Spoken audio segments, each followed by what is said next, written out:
What is going on, everybody, today? My name is Buddy Blackford, and today we're going to go over using the exposure adjustment command in Photoshop. And what exposure is the amount of light that gets exposed to an image. So what we're going to do is either lighten up or darken up the image pretty much and change the luminance values and color values on an image. And it's going to be in a little bit of a different way than we would get from using something like levels or curves.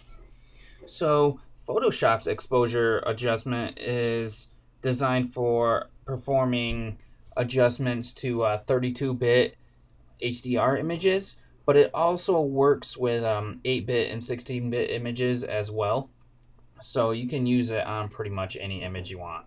So the exposure adjustment changes the image by using a what's called a linear color space, and that's called gamma 1.0, and it doesn't use the actual image's color space. So it uses its own color space, which is the gamma 1.0. And when used with HDR images, it gives you the ability to draw like some nice details that might be lost within your highlights or shadows. So if you like to take a picture of something and the sun's blowing out some of the details, then you want to adjust the exposure so you can bring those details back in. So let's start from the beginning by going to image, and we're going to go to our adjustments options, and we're going to come here to exposure. Now you can see that this image has been exposed to extra light to get, and it gives like a little blown out look here and in the background. Now something like this may be a little hard to recover, but maybe we can try to recover it with some of the exposure options. I'm gonna put this over here on the side so it's not in the image, but we can use it here. So let's go over what we see here in the image in the exposure options. First, we have exposure, obviously, and that adjusts the highlight end of the image's tonal scale with little effect in the extreme shadows. We can go next to offset, that darkens the shadows and the midtones and doesn't have as much of an effect on the highlights. So exposure, highlights, and offset is shadows and midtones. So just remember that. We've got our gamma correction here, and it adjusts the image's gamma just using a simple slider here. So remember when I said it uses the gamma 1.0 linear scale? Well, this is it here, and you can adjust that with this linear slider here to adjust your midpoints or like the brightness and things like that. So we've got our we'll just start messing with these real quick. Exposure, remember that is the highlights, and it doesn't affect shadows very much. So let's bring the exposure down because we know we already have a decent amount of highlights. So we can bring that down, and you don't want to make extremely large adjustments with most of your images. However, sometimes you may. So the next thing we're going to do is up the offset. Oh, looks like we'll go the other way. Here we go. You can see it's starting to get a little too crazy when I went with the offset there. So let's try it. Yeah, let's go back.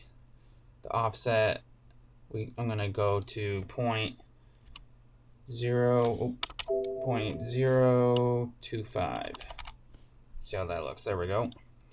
I accidentally clicked 0.025.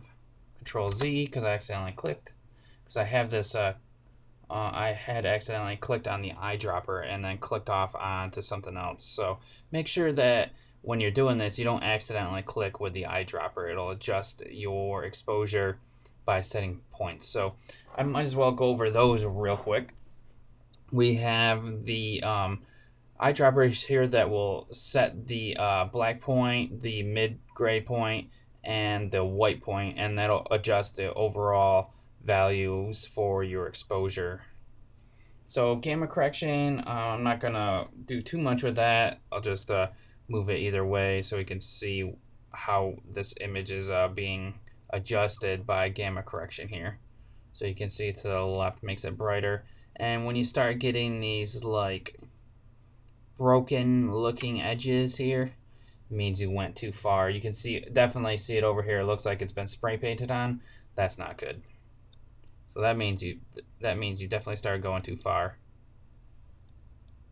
So pretty much I wanted to go to the right on this. And now I have a different image. So if you click on preview, you can sample and see what's going on here. So I used the exposure and I took out some of the light and made it a little bit of a darker image. Now let's go ahead and set this back to our default here using the preset, and that sets everything back to nothing, or back to 0 to what the image normally is. And I'll show you that we have a couple presets. And now these presets aren't anything too big. All they do is minus the exposure -1, -2, +1, +2. Nothing that great. You can adjust your exposure and adjust your images or your correction and offset and stuff like that, and you can save these for use at another time by clicking on these options here and hitting save preset. And if you do, it goes to your exposure folder. It's like extra dark for this one, and I can go back to my default, and then I can always go back and pick up my preset later and see how the exposure worked out here. So you can pick your presets and create your own presets using this options here. Now the last thing I wanted to go over was the midpoint and dark points here. If you click on one of the points here and select your dark point, it's going to change the overall look of the image, and you can see it changes the offset as well. So you can mess with these and see if you can get something that you really like. So this is like gray area here, and that adjusted that a little bit. And if you want to go extreme, pick something that's not as gray. And let's see what I can get. Oh, looks like, yeah, there we go. So I picked something that was yellow, and you get a whole different like feel. Go to white, and I'll pick something that's fairly white. There's not too much that's really white here. And you can see that brightened up the image when I picked something that was pretty white. And if I pick something that's darker, it's gonna really brighten up the image. So this just sets your white point, so you can experiment with those and use those to your advantage, or as like starting points and things like that. So that's all I wanted to go over with the exposure adjustment. Remember that exposure is means that it's the amount of light that is getting into your image. So you're basically adjusting the amount of light that's going on. So that's all. Thanks for watching this one.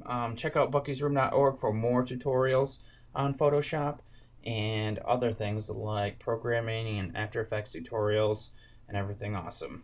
Hopefully I see you guys there. Have a good one.